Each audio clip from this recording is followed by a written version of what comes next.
Welcome to the Tech Egg. Don't get scrambled. Enjoy the video. Start by confirming your iPhone 12 is updated and connected to Wi-Fi. Open Settings and check Software Update to see iOS 14 or later. Make sure your Apple ID email and password are ready for sign-in. Verify your payment method is available, such as a credit card or Apple ID balance.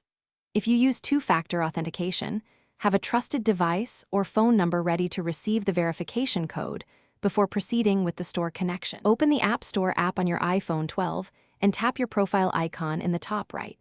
Choose Sign In and enter your Apple ID email, followed by your password when prompted.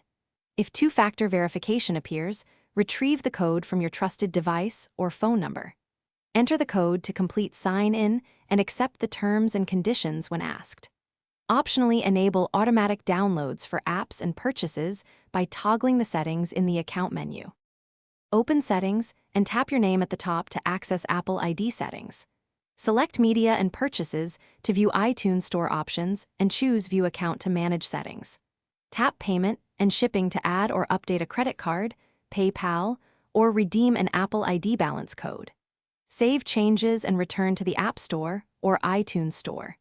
Test the connection by downloading a free app or purchasing a song to confirm your account and payment method work correctly. Thanks for watching. Consider subscribing if I helped unscramble your problems.